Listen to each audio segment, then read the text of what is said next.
Welcome back to I Mix What I Like here at the Real News Network. Again, I'm Jared Ball here in Baltimore, and we're continuing our conversation with our colleague here, Stephen Janis, the award-winning journalist and author, but talking with him specifically about as we said in the last segment, the odd nature of his music career. So welcome back, Stephen Janis. Thanks for having me. So another aspect of this that we sort of vibed on and talking about was the politics of the music industry. Right. And we could talk I think forever about even something you mentioned in the first segment, the Payola aspect of it. Sure. There's a lot of gangsterism and history in it. I would encourage, for those who haven't, they got to read the classic book Hitmen, which is both about the mafia as hitmen, but those who create hits. But having your experience as management, one of the arguments that I've made over the years is that there is a colonial analogy that can be drawn between the music industry and how it operates and the relationships of the communities involved. So you have mostly black, in terms of hip hop and R&B, you have mostly black and poor communities producing all this art. Yep. Billions of dollars are made on it internationally, and yet these communities end up with very little. As a community, and many of the artists themselves don't make a lot of money.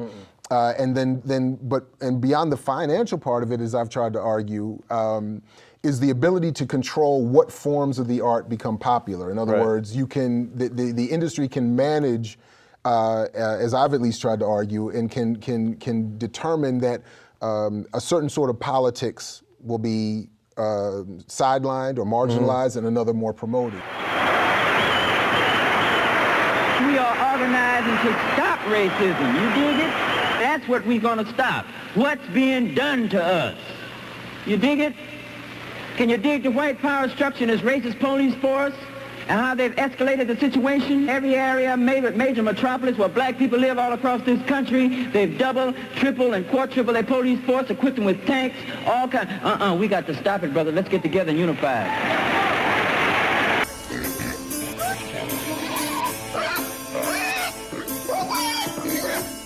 This little piggy is a coward. This little piggy is a clone. This little piggy is a killer cop. This little piggy will be stoned. Another nigga murdered in the mud. Formaldehyde, the genocide drug. Click, click, we getting bit by the animal. Swine flu, we beefing with the cannibals. No Photoshop. Robocops at point blank, blackmails for targets. Sold in the markets, clothed in false garments. Harmless, no arm yourselves, lock and load. Huey P's laying strapped to the gurney. The same rays that got Mumia in the steel cage. Fuck your federal investigation. Bullshit, dog, smell like bacon. If you're going to be rhyming about women and money and cars and conspicuous consumption and killing other black people, you're all good.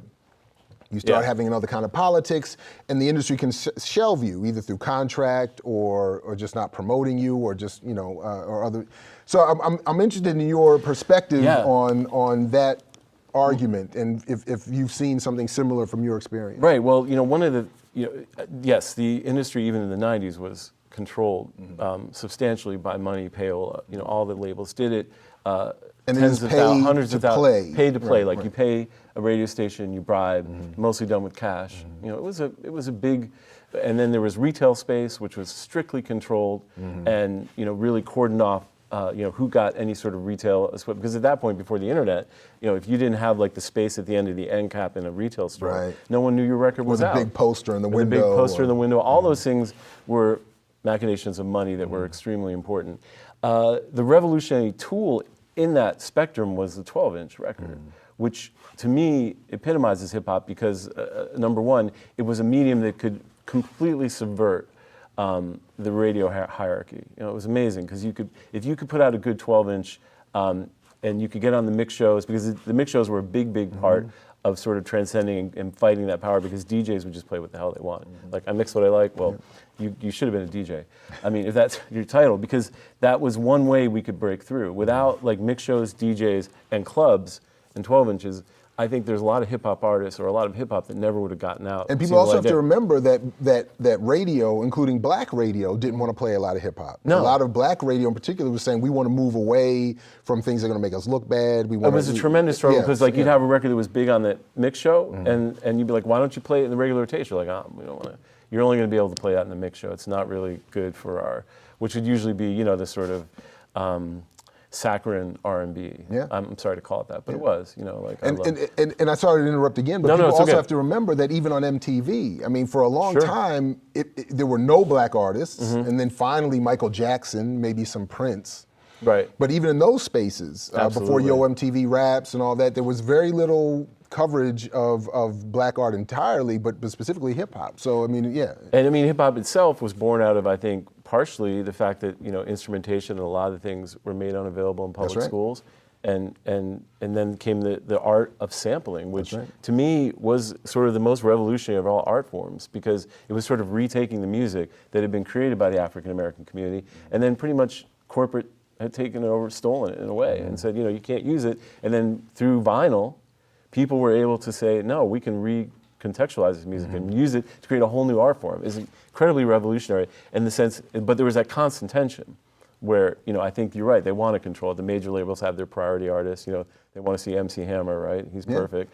And just watching that whole thing evolve, people might not even remember him, but, you know, they put hundreds, I don't know how much money they put behind him, but, you know. Put a lot of money behind him. And then there was like when the NAA and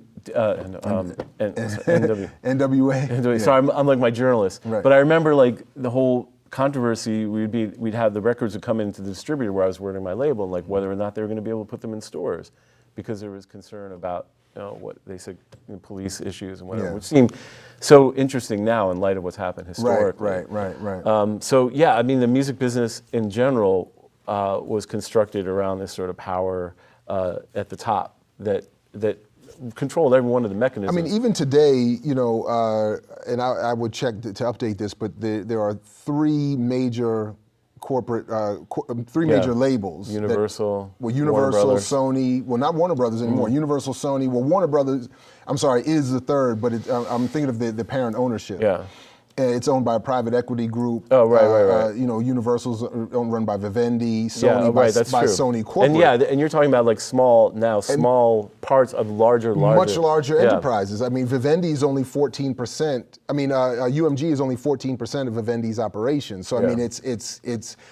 So part of my argument was that there's a sort of a political goal as well, to say like we don't want people raising questions that might lead to them questioning our existence as major corporations, as an elite class of people.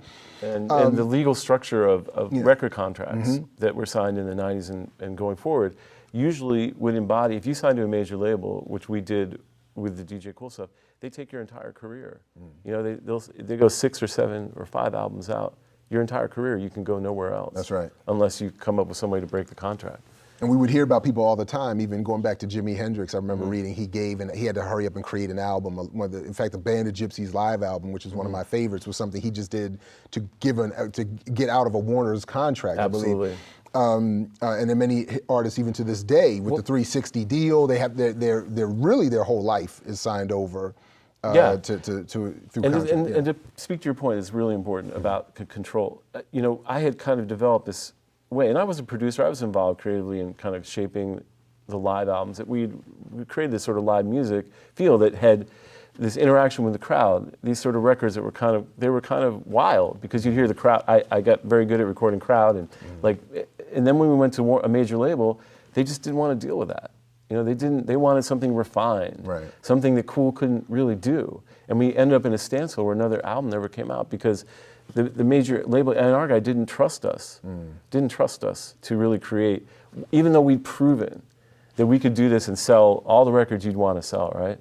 But there was this constant meddling, and we could never really get our momentum back as a production team, you know, all the different people who remember, because they really didn't trust the way we were doing it. It was more raw. You know what I'm saying? So absolutely. In classes, I even make a reference to the beginning of The Simpsons cartoon intro, where Lisa Simpson is shown playing her saxophone, but when she goes off the written note in the page and starts freestyling, she gets put out of the classroom. That there is this uncontrollable nature to jazz freestyle that you see in hip hop as well, to the uncontrollable nature of not having it recorded for a 3-minute and 20-second, you know, studio recording. But anyway, just very quickly before we wrap this up, I did want you to share a little bit about the point you made earlier about the brilliance in the art of sampling and the impact of the legal structures imposed on hip hop that have changed the game.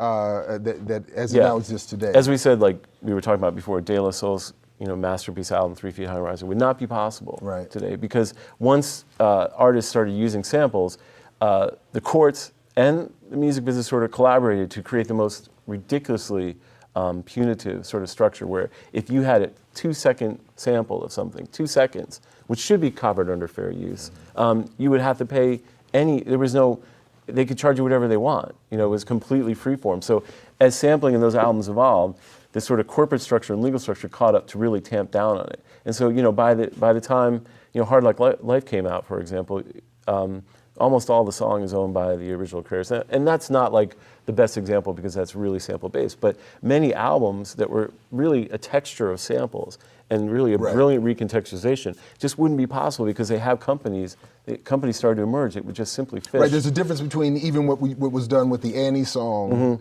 and what was done in creating 3 Feet High and Rising, or a lot of the Public Enemy It's different beats, types of sampling. Or certainly DJ Premier, I think, was one of the best. Oh, DJ Premier, sampling. absolutely.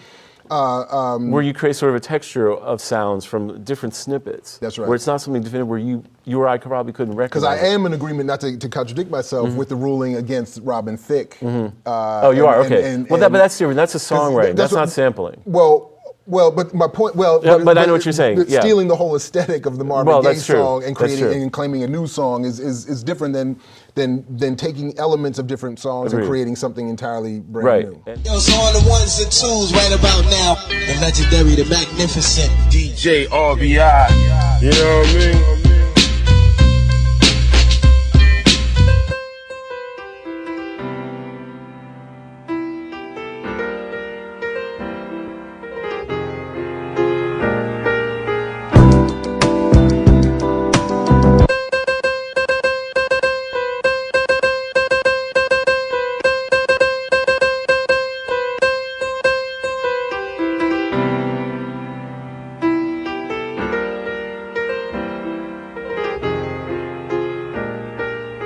DJ RBI is one of the wireless entertainment.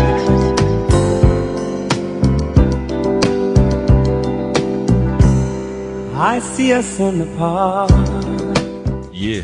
Like, seriously. I was like sitting there thinking while I played the ODB joint, like, let me go ahead and grab that Stevie joint real quick and mess with y'all for a second. Serious. Now, if you didn't catch that, he was playing ODB's classic, "Oh Baby, I Like It Raw."